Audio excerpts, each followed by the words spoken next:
जो आंदोलन करने का अधिकार है वो तो सभी को है, और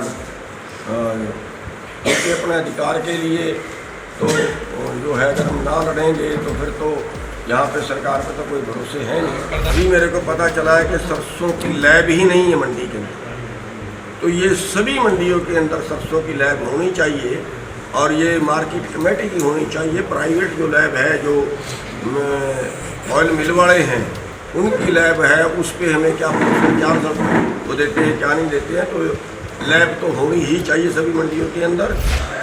एक पाम ऑयल का नहीं, वो बहुत बड़ा मुद्दा एक ये है कि जो आयात है, जो अभी जो नया समझौता हमारी सरकार कर रही है, उसके तहत जो आयात कर हैं वो और कम हो जाएंगे। हमारी औरतें हैं, उन सभी को भी हम आगे के लिए संगठन में जोड़ेंगे, और यहाँ की जो समस्या होगी, जो भी इलाके की समस्याएं हैं, जैसे मैंने कहा है लैब की है या कम भाव की है या बीमे की है, वो सभी हम यहाँ के प्रशासन तक भी पहुँचाएँगे और यहाँ की सरकार तक भी पहुँचाएँगे। भारतीय किसान यूनियन के राष्ट्रीय अध्यक्ष गुरनाम सिंह चड़ूनी रेवाड़ी पहुंचे और यहां उन्होंने नई अनाज मंडी स्थित किसान भवन में किसानों की बैठक को संबोधित किया। बैठक में चड़ूनी ने किसानों की समस्या सुनी और संगठन के विस्तार पर चर्चा की। मीडिया से बात करते हुए चड़ूनी ने कहा कि उन्हें किसान आंदोलन में सम्मिलित होने का न्योता नहीं मिला था, इस वजह से वो आंदोलन में नहीं गए। उन्होंने आंदोलन की आलोचना करते हुए कहा कि इसकी शुरुआत SKM द्वारा 2 फ्रॉड होने के बाद हुई और आंदोलन के बारे में वही लोग बेहतर बता सकते हैं जो इसमें शामिल थे। चड़ूनी ने केंद्र सरकार को किसान नेताओं के साथ केवल खानापूर्ति करने का आरोप लगाया और कहा कि सरकार असल में किसानों के मुद्दों पर कुछ करना नहीं चाहती। इसके अलावा चड़ूनी ने बीमा कंपनियों द्वारा ओलावृष्टि प्रभावित किसानों के साथ की जा रही मनमानी को लेकर भी सरकार से एक सरकारी बीमा कंपनी की मांग की। उन्होंने ये भी कहा कि हर अनाज मंडी में सरसों की लैब होनी चाहिए ताकि किसानों को सही कीमत मिल सके। चड़ूनी ने पाम ऑयल पर प्रतिबंध लगाने की मांग की क्योंकि ये स्वास्थ्य के लिए हानिकारक है और इससे सरसों उत्पादक किसानों को लाभ मिलेगा। अंत में उन्होंने संगठन का विस्तार करने का आश्वासन दिया और खेतीहर मजदूरों को भी संगठन में शामिल करने की बात की। हमारी बहनें, हमारे पत्रकार भाई, सभी को राम राम, सभी को नमस्कार। देखिए, हमारे पास व्यक्ति तो हैं, लेकिन सांगठनिक ढांचा जो है वो कमजोर है, जिसके कारण हमारे आंदोलन जो होने चाहिए वो बेतरतीबे आंदोलन हो रहे हैं। बेतरतीबे मैं इसलिए कहूंगा कि अब हम क्या करते हैं, हमारी कोई बात मंडी में नहीं मानी गई तो हम जाके सड़क को रोकते हैं या कोई और ऐसा काम करते हैं जिसमें हमारे और पुलिस के बीच में टकराव भी होता है। अब उसमें 2 कारण होते हैं, एक तो हमारी संख्या कम होती है, ज्यादा संख्या हो तो बैठे बैठे की बात ही मानी जाती है, और दूसरा हम उस चीज के मालिक हैं जिस चीज के बिना कोई जिंदा नहीं रह सकता। मजदूर से लेके प्रधानमंत्री तक सबको अन्न की जरूरत है। अन्न हम पैदा करते हैं, उसके मालिक हम हैं, बात हमारी कोई नहीं मानी जाती। एक कर्मचारी हैं, आप देखते होंगे, मान लिया बैंक वाले कर्मचारी हैं, बैंक वाले कर्मचारियों ने काम छोड़ दिया, कहीं सड़क पे नहीं बैठे, बस काम छोड़ दिया। काम छोड़ दिया तो पूरे देश का कारोबार बंद हो गया और उनकी बात माननी पड़ी। यही सभी कर्मचारियों का काम है, लेकिन हम उस चीज के मालिक हैं। मान लिया अगर हम कह दें कि हम सब्जी नहीं बेचेंगे, अगर हम कह दें कि हम दूध नहीं बेचेंगे, बेचेंगे, जो गांव से आके खरीद के ले जाएगा ले जाए भाई, हमारे घर से। हम मंडी में जाए लेके नहीं जाएंगे। हम कुछ भी स्ट्राइक कर दें तो सरकार शायद 1 महीना नहीं निकाल पाएगी। 1 महीने में कुछ भी हम अपनी बात मनवा सकते हैं, 4 दिन में ही अपनी कुछ भी बात मनवा सकते हैं। हमने 2 बार तजर्बा किया, हमें हमने गन्ना सप्लाई बंद कर दी कि हम गन्ना नहीं देंगे। भूपेंद्र हुड्डा के टाइम में 31 रुपये रेट बढ़वाया, पिछले साल स्ट्राइक की, पिछले साल 10 रुपये रेट बढ़वाया, वरना नहीं बढ़ा रहे थे। तो हम अब वो गांव तक क्यों नहीं पहुंच पाते? गांव तक इसलिए नहीं पहुंच पाते कि हमारा संगठन गांव तक नहीं है।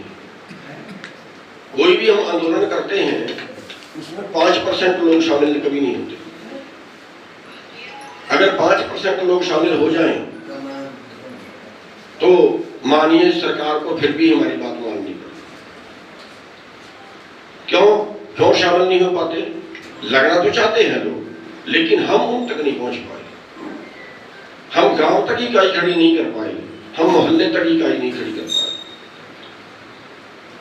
अब बीजेपी है, बीजेपी ने पन्ना प्रमुख तक बना लिए, एक पेज पे जितने नाम आते हैं उनका एक प्रधान बना दिया, यानी 20-30 लोगों का एक प्रधान, यानी 10 घरों पे एक प्रधान, 10 घरों पे एक आदमी जिम्मेवार।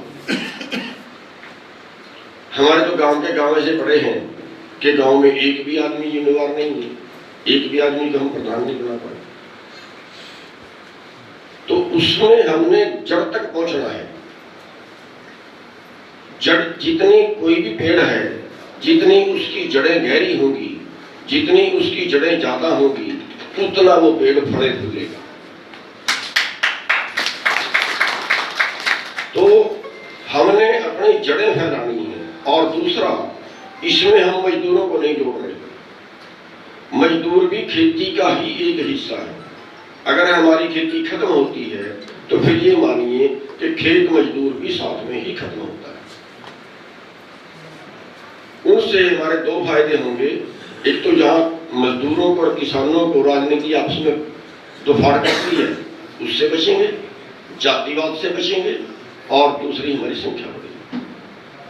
और एक जो हमारी बहनें हैं उनको जितना हम ज्यादा जोड़ेंगे। देखिए, आपने सभी आंदोलनों में देखा होगा कि हमें तो वो लठ मार देते हैं, आदमियों को तो डंडे मार देते हैं, भगा देते हैं, पकड़ ले देते हैं, घसीट लेते हैं। लेकिन जहां औरतों की संख्या ज्यादा होती है तो वहां उनके पास लेडीज पुरुष नहीं होती, लेडीज पुरुष उतनी नहीं होती। दूसरा एक बड़ी बात है कि हरियाणा की जो औरतें हैं वो बहादुर क्वालिटी की हैं, वो डरपोक नहीं है। तो उस चीज का जो हमें जितनी जोड़नी चाहिए हम जोड़ नहीं पाए, हम भी अपने इलाके में नहीं जोड़ पाए। तो हमें जो ध्यान रखना है, अब जो हमने जो आज का मुख्य एजेंडा है कि हम गांव स्तर पे नहीं बल्कि घर स्तर तक कैसे पहुंचे, मोहल्ला स्तर तक हमारा संगठन कैसे पहुंचे, और उसमें सभी, उसमें मजदूर भी जुड़े, उसमें हमारी बहनें भी जुड़े, उसमें बेरोजगार जो है वो भी जुड़े, क्योंकि हमारे ही बच्चे बेरोजगार हैं, देश को छोड़ के जा रहे हैं, कोई काम उनके पास नहीं है, 10-10 हजार में 12-12 घंटे काम कर रहे हैं, उनको भी साथ में जोड़ने की बात है। तो इस पे जो है मुख्य एजेंडा जो है ये है। बाकी स्थानीय जो भी है वो कुछ भी उसके ऊपर बोल सकते हैं, लेकिन हम अपने संगठन का विस्तार कैसे करें, जड़ तक कैसे पहुंचे, इस पे थोड़ा ज्यादा भाई विचार दें। और अगर कोई आपका स्थानीय मुद्दा हो सकता है। देखिए, आज हम रेवाड़ी के अंदर हैं और ये हमारे जो है वो प्रधान हैं समय सिंह जी। तो हर जिले में हम एक मीटिंग कर रहे हैं और संगठन विस्तार मुख्य मुद्दा है कि हमारा जो संगठन है उसकी जड़ें नीचे तक, ब्लॉक तक, गांव तक, बल्कि यहाँ तक के जो ब्लॉक में पंचायत मेंबर होते हैं वहाँ तक हमारे संगठन की जड़ें जो है जानी चाहिए। उसके लिए हम जो है हर जिले के अंदर एक मीटिंग कर रहे हैं और वहाँ पे जो हमारे कार्यकर्ता, जो हमारे पदाधिकारी हैं उनकी ड्यूटियाँ लगा रहे हैं। और दूसरा, जो भी उस इलाके की समस्या होती है उस इलाके की समस्या को जिला प्रशासन तक और कहीं कोई सरकार तक पहुंचाने की बात होती है तो उसको भी हम वहाँ से साथ के साथ पहुँचाते हैं। अगर देखिए, आज का जो मुद्दा है, जी आज के मुद्दे पे मैं ये कहूँगा कि जो सबसे पहले तो जो यहाँ की समस्या है उनके ऊपर हम चर्चा करें। तो यहाँ जो आज मीटिंग की गई है उसमें बीमा कंपनियों की बहुत सी शिकायत आई है जी कि वो सर्वे ठीक नहीं करते हैं और किसान को जो मुआवजा मिलना चाहिए उससे यहाँ का किसान वंचित रह जाता है। तो ये यहाँ की समस्या काफ़ी बड़ी है, सामने ही वैसे तो ये पूरे देश की है, पूरे देश में ऐसी गड़बड़ियाँ करते हैं। और दूसरा, ये सरसों का इलाका है, तो अभी मेरे को पता चला है कि सरसों की लैब ही नहीं है मंडी के अंदर।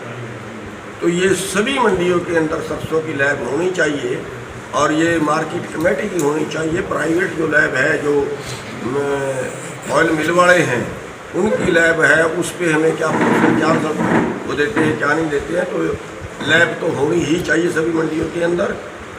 और जो बीमा कंपनियां हैं वो कई साल तक बीमा नहीं देती हैं, उसकी भी जो है वो समस्या है, वो तुरंत 1 महीने के अंदर अंदर इसकी भरपाई करनी चाहिए। और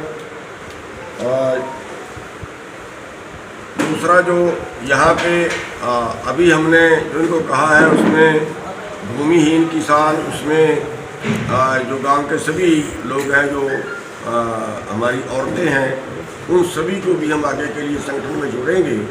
और यहाँ की जो समस्या होगी, जो भी इलाके की समस्याएं हैं, जैसे मैंने कहा है लैब की है या कम भाव की है या बीमे की है, वो सभी हम यहाँ के प्रशासन तक भी पहुँचाएँगे और यहाँ की सरकार तक भी पहुँचाएँगे। एक पाम ऑयल कानून वो बहुत बड़ा मुद्दा एक ये है कि जो आयात है, जो अभी जो नया समझौता हमारी सरकार कर रही है, उसके तहत जो आयात कर हैं वो और कम हो जाएंगे।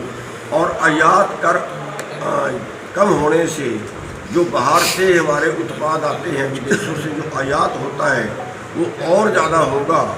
और यहाँ का किसान जो है वो खेती करने में समर्थ, खेती जो बचाने में समर्थ नहीं रहेगा।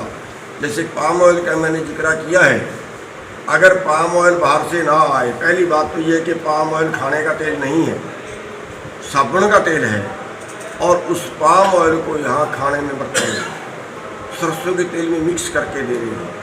पाम ऑयल से बीमारियाँ फैल रही है, गोड्डे खराब कर दिए हैं लोगों।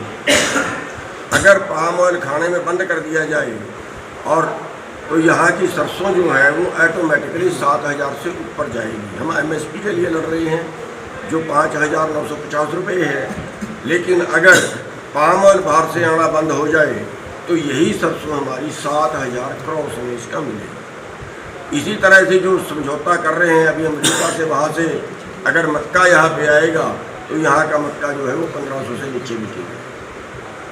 कोई भी चीज़ अगर वहाँ से आएगी, कपास वहाँ से आएगी, यहाँ कपास का किसान मरेगा, यहाँ मक्के का किसान जाएगा, यहाँ सरसों का किसान जाएगा, गेहूँ का किसान जाएगा। यहाँ पे जो 82% किसान हैं वो 2.5 एकड़ से कम के मालिक हैं। और अमेरिका के अंदर जो छोटे से छोटा किसान है वो भी 10 वर्ग किलोमीटर का मालिक है। और 50,000 एकड़ तक भी एक किसान के पास वहाँ 3% लोग खेती में शामिल हैं, यहाँ अभी भी 60% लोग खेती पे निर्भर हैं। वहाँ की जो सब्सिडी है वो बहुत ज़्यादा है, यहाँ कुछ भी नहीं है। तो अब जो ये नया व्यापार खोल रहे हैं, FTA जो लागू कर रहे हैं, फ्री ट्रेड, तो उसके अंदर जो है भारत का किसान बिल्कुल बर्बादी के किनारे पर पहुँचेगा। तो उसके लिए भी हमें बड़ी तैयारी जो है वो जब तक करनी पड़ेगी और बड़ा आंदोलन उसके लिए खड़ा करना चाहिए। प्रधान जी, किसानों को बॉर्डर से हटाया जा रहा है, किसान नेताओं को डिटेन किया गया, क्या कुछ रहेगा आपके? देखिए, उसके बारे मैं कुछ ज़्यादा इसलिए नहीं बोलना चाहूँगा क्योंकि जो लोग वहाँ पे बैठे हैं, जो लोग उस आंदोलन को कर रहे हैं, उनको उसके बारे ज़्यादा ज्ञान है, वही उस पर बोले तो अच्छा है। लेकिन जो आंदोलन करने का अधिकार है वो तो सभी को है। और क्योंकि अपने अधिकार के लिए तो जो है अगर हम ना लड़ेंगे तो फिर तो यहाँ पे सरकार पे तो कोई भरोसे है नहीं।